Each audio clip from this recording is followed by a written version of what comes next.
series where we bring on members of the Diving community to talk about how we are impacting the tech ecosystem with diversity, equity, inclusion, and accessibility as our guide. I'm Charisse Luter. I am your host. I'm the marketing director with Diving, and today we have.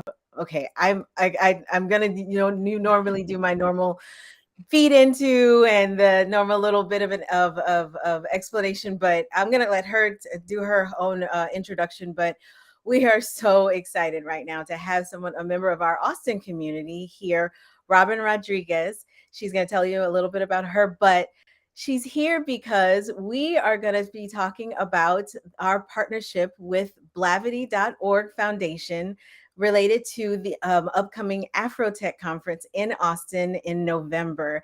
And Robyn is going to be a part of that. She's going to be a participant. And as well as being a fellow for Black Girl Ventures, they are also going to be a partner along with a handful of other great people that are in the Austin community. So it's two great things. It's talking about Afrotech, it's talking about the Austin community, and then we have Robyn here who's going to be the person that we're going to talk with. So I'm excited for today. I'm excited to get started. And Robyn, why don't you just go ahead and do your intro and we'll get into it.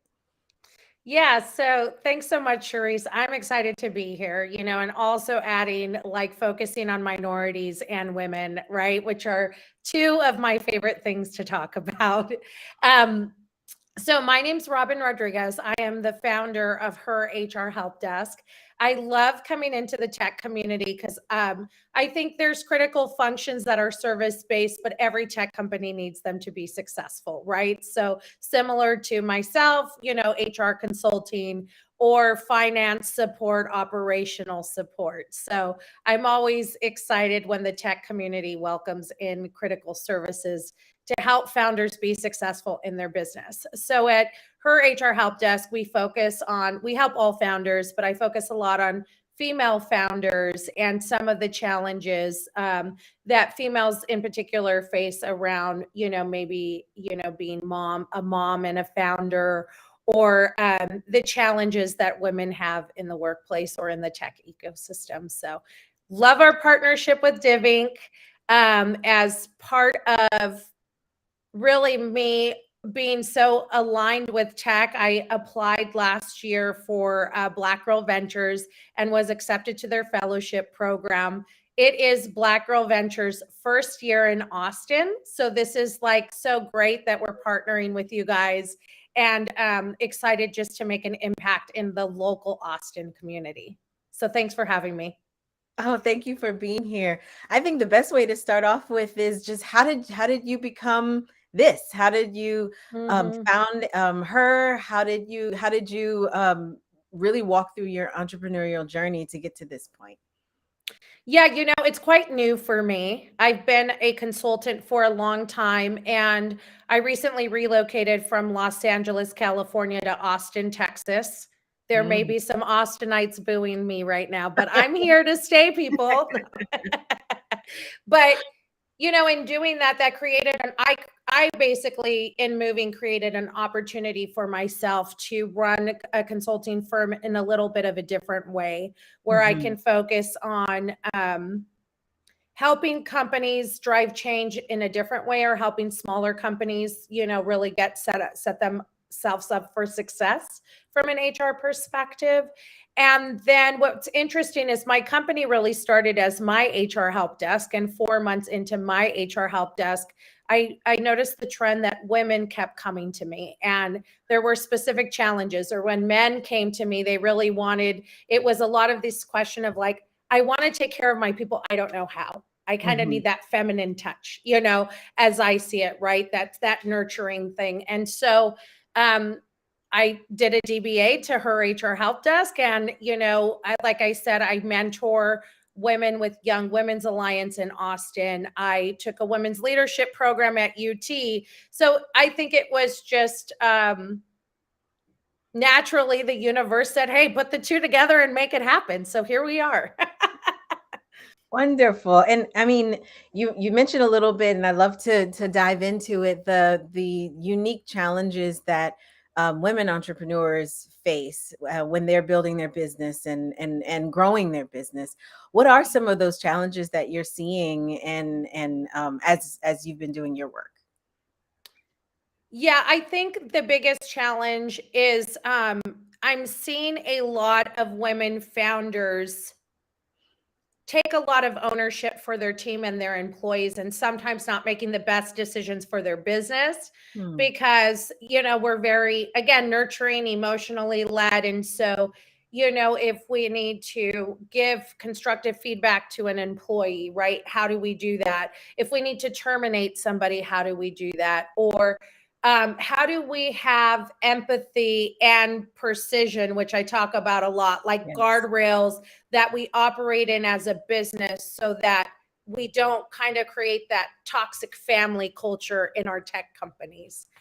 So that I think is the biggest challenge right now of learning how to toe the line of I want people to like me. I want to be this founder that takes Mm. care of their people, but then not having the guardrails that everybody needs to operate in to drive the company forward at the pace that our investors want us to.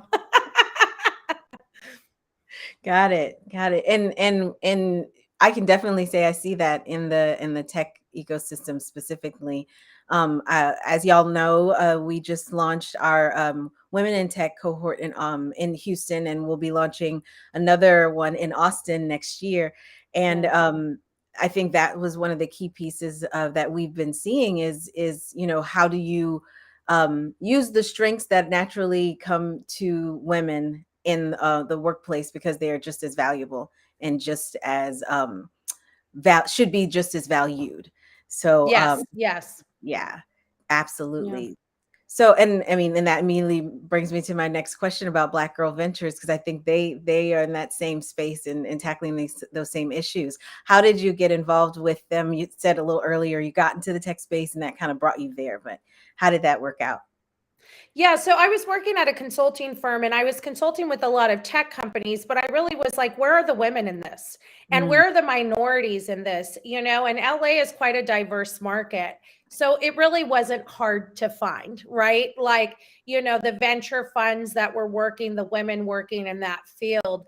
And so, I think from a diversity perspective, sometimes we're a little spoiled in cities like LA and New York. And in while I think Houston, yeah. there's, yeah, and Houston, yeah, right. Like Houston is the fourth largest city in the US. I didn't even know that until I Yeah, moved to Texas, right? And of course, somebody from Houston reminded me of that very quickly. that's But what. but Austin's, diverse enough, and Austin is a smaller market. So the pro here is we have, it's easier to maybe navigate than a larger city. But what I did notice in coming to Texas is that there is a bigger divide, or the conversations are just a little more separate. And Mhm. so, what I loved about the opportunity with the BGV fellowship in particular is, again, I love that OMI opens it up to service-based businesses. It's not 100% tech focused, and Yeah. we could see both sides of the fence. But, we do get a grant, but that's based on how we deliver to our local community. And so it really is a win-win. I'm learning, and I'm helping the community. So that was a big driver for me. And it's Yeah. also been great for me to build my network here locally in Austin and continue to grow that. Yeah. It's funny that you should talk about the building the network. I do feel like I've seen that you have this fantastic network of like-minded individuals and organizations that you're connected with. And I feel like for some founders, that is a tough thing to do, especially when you're new to Austin. And I can still see Mhm. that you've done a great job with that. How did you approach that? How did you build that network that you've built? So I'm a little bit of a pit bull. And I just reach out. I think that, I talk about this often when I speak, but I love that the younger workforce has really shown us that we can step away from this word of failure, right? Mm, Like, and have so much guilt and shame around reaching out to somebody and they don't respond back. It's like, hey, let's just try it. And if it doesn't work out, we go a different direction. So that's a lot of what I do. I reach out in messages on LinkedIn. Sometimes I hear back, sometimes I don't. But, I reach out to people, or I find communities like within Austin where I can go do that and shamelessly introduce myself to people. And I think that's a good way to find, your people. And Yeah. there will be connections that happen in there, but find the value in even that quick conversation you can have when meeting somebody in your network. Got it. Got it. I think that's one of the things that's the hardest, especially if you're a woman or a person of color, because sometimes you are the only one in the room, and it's kind of hard. But that's why we're creating these spaces Yeah. for, yeah, especially spaces like that within these larger cities, and then within these larger contexts like big conferences and things like that. Well, and remember, the playing field is a little more leveled now because Mm. during the pandemic, we were all stuck at home. So right now, post pandemic, we're all just really getting out there again and rebuilding maybe relationships we've established, but we're unintentionally looking for community now.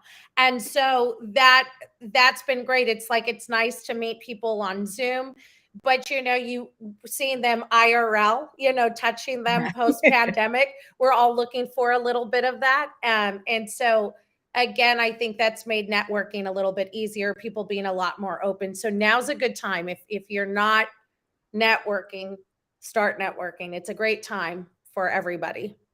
Yeah. What's the fellowship been like so far? What's that experience been like?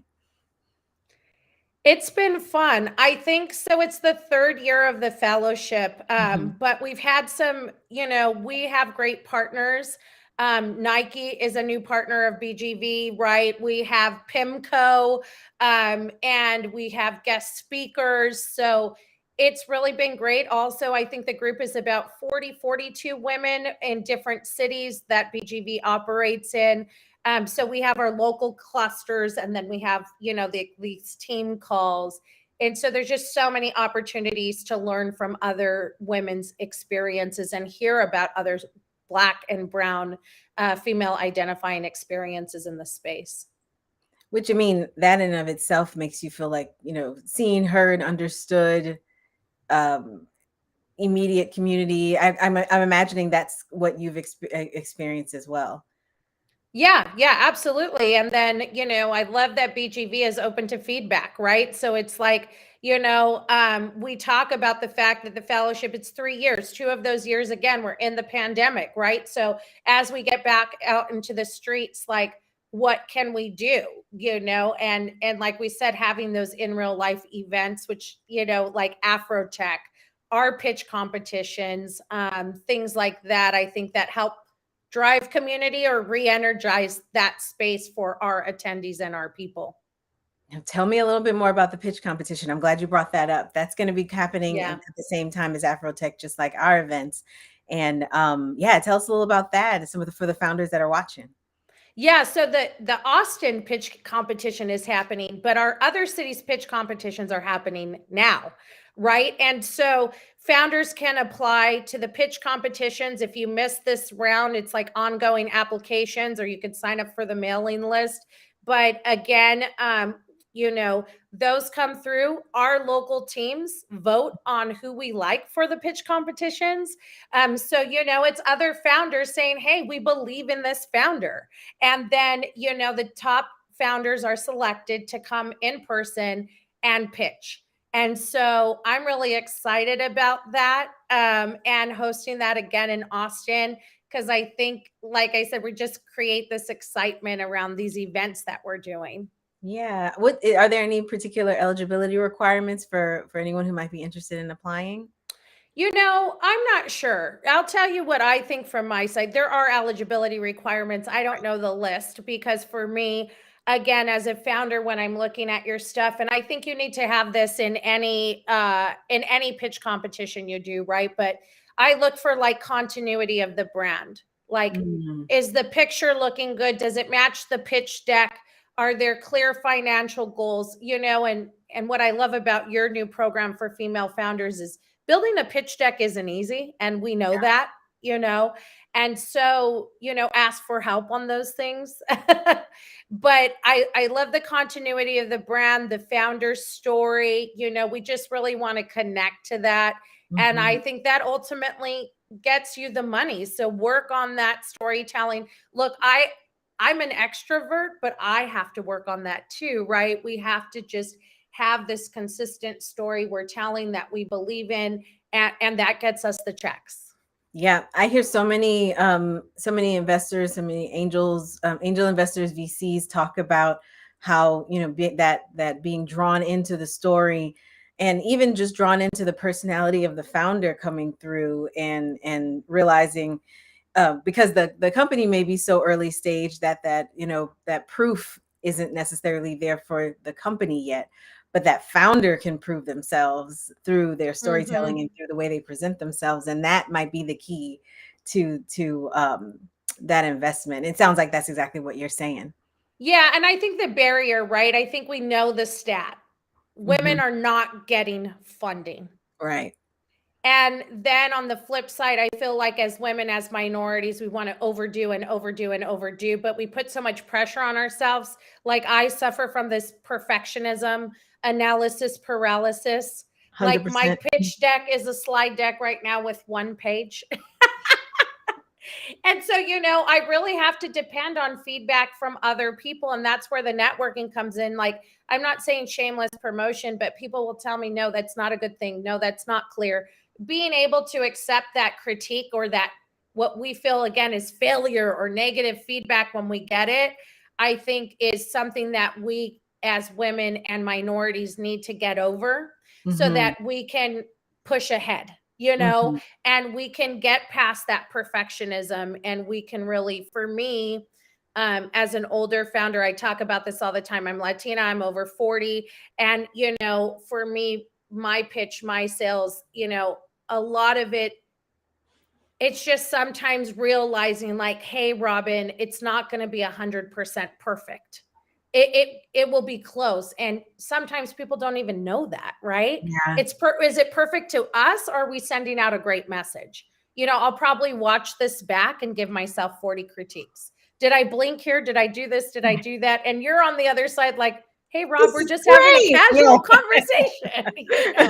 and, Yeah. and so, we really need to own that a lot Yeah, more, because I think too, as founders, that could hold us back a lot, absolutely. of how we deliver, or the speed at which we deliver and scale and grow, our own limitations. Oh, that's such a good point, that it's almost just giving ourselves the permission to be human, I guess, would be really, Yeah.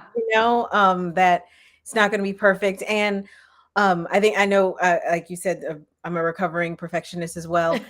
And the feeling like everything has to be set and perfect for me to even begin, much less actually put it out there for other people to see. Even the act of building, you kind of have to just do it. Just Yeah. go and do it, and then learn along the way. And Mhm. I'm assuming that's probably how you started, just, you had the idea and you just did it. And then little by little, these pearls of wisdom came to you and you put them into action. Yeah, I've done a really good job of listening to people even when I don't like what they have to say. And I kind of get mad about it, but I go home and think about it. Yeah. And then I think, hey, is this something I need to put into action or not? Was there value in what they said or not? So, I think being a founder, it's a constant battle with the ego. Right? I've got to show up to this pitch competition with so much confidence, so much in what I believe in. But then when I'm at home, I have to, like, not be discouraged, but I have to take that negative feedback. I have to let go of my ego, look inward, and how do I improve, or what can I do better? But I think that, again, that's why aligning with specific investors or angels is so important, to have kind Mhm. of that. I don't want to say mentorship. It's always great to have mentors, but really that sponsorship of somebody who does see you at an early stage and believes in you, but then wants to give you that feedback to develop you. And that's what I think is where the magic happens. Yeah, definitely. You mentioned a little before about, the all the different um, groups within what we would say person of color. And I know that you do a lot of work when it comes to the Latinx community. And I'd love to hear a little bit about the particular challenges or the issues that you feel need to be addressed for that specific group, because I mean every group has their differences, and I'd love to hear from you about what are the challenges, and then how can we and how are you meeting those challenges for the Latinx community specifically. Yeah, that, I think I just did a another LinkedIn Live with BIPOC, right, which is now the new term. And then we Yeah. have Latinos, Hispanic, And it yeah and it and I we have mean Latinx, and we yeah, have I just whatever you recently someone asked, is it Black or African American, and I'm like, you know. Yeah. And when we talk about the differences, are there differences or are there similarities and we're just not talking enough? You Hmm. know what I mean? To really Yeah, understand that, because I think that right now we've got a lot of differences, but really we've got a lot of similarities. And I think absolutely. that as we focus on, like, it's so interesting because I'm in Black Girl Ventures, and somebody asked me, one of my professors asked me, did I misunderstand? Are you Black? And I said, and she's white. Yeah. So, it was funny. She's like, can I ask you a controversial question? Are you some part of you Black? And I said, no, it's Black and brown, but it's called Black Girl Ventures. Mhm. Um, but a lot of the struggles are the same. A lot of the challenges are the same. And sometimes they're very behavior led. And then they're tied to stereotypes in the community, right? So, Absolutely. like, the way I say that, and not necessarily stereotypes that are detrimental, like, I think that Latinos are hard workers, but we don't stop and celebrate the wins, right? If you were Mm. raised in my family, I'm I'm 43, girl, and it's still not good enough. You know what I mean?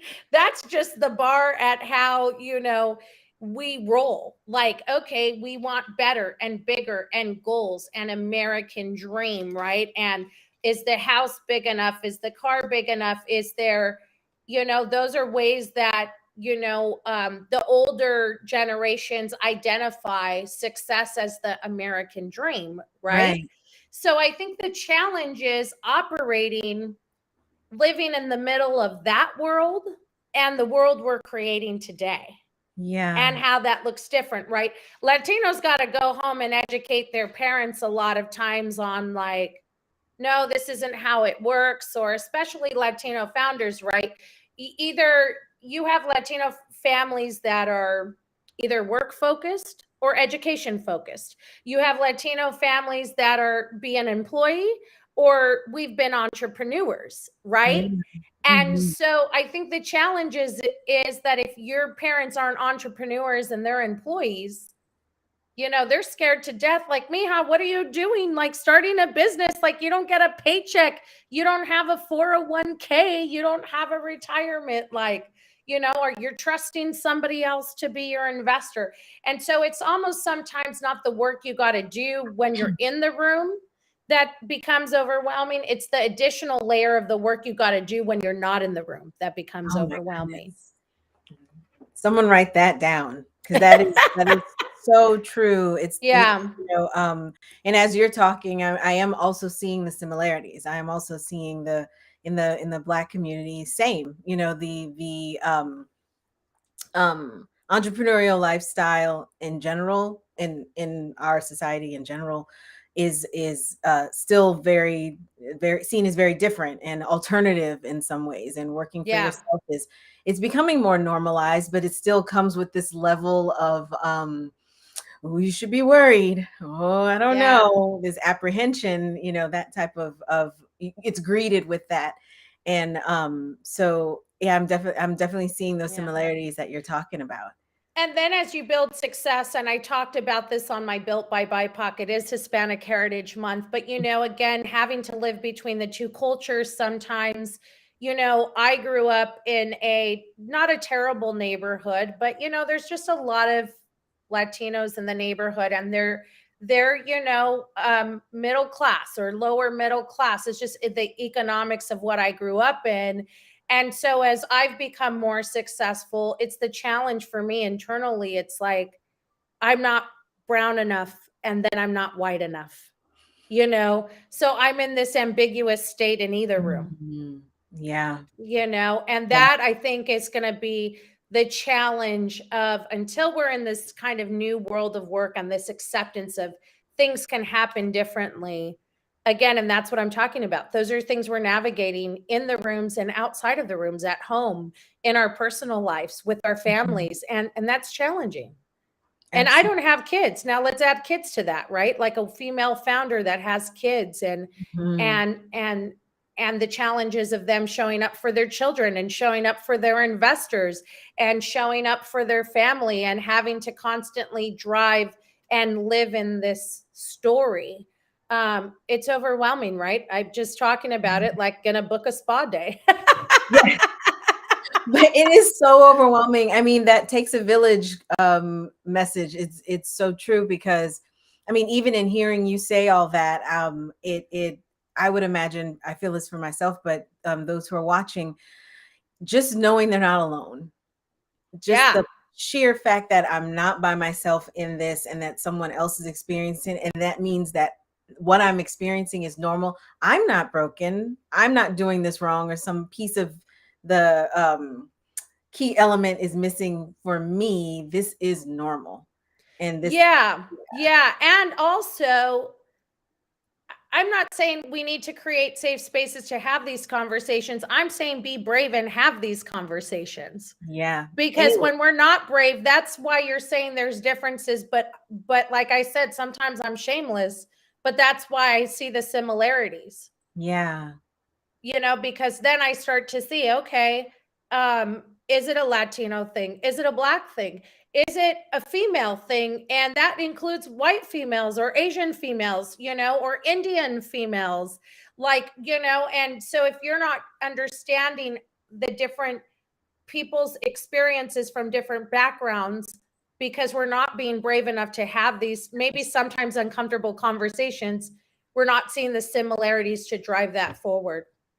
100%. And it's that common ground that really builds the foundation for Yeah. us to really build something different and better. Ah, Yeah. And this is good stuff. yeah. Yeah. And just in closing, I was just going to say an allyship, right? Like Yeah, in the tech world, we're depending a lot on white allies, right? absolutely. Yeah. Right? Yes. We're not going to spaces where it's just, yeah, it's great to look for a minority that wants to write a check, but there are a lot of white allies that want to help us write, that want to write those checks and help support us and all of that. And so I think that it's clear to it needs to be clear. We need to be clear about that, and like allyship and how people show up for us and really honor those people for doing that too. Right? So we're not having this conversation of it's us versus them. It's how can you help me if you want to show up for me? Right. And I think I've experienced this multiple times, and I'm sure you have as well. When we have those conversations, it shows the allies that you speak of what they can do, because there's a lot of willingness, just what they're just their hands are empty as to what they should do and how they can help. But again, if we're not having those open discussions and being brave about it, um those who may be willing may never act because they don't exactly know what to do next. And Yeah. not that it's our job to teach the world how to fix the world, but at the same time, those conversations open up the possibilities.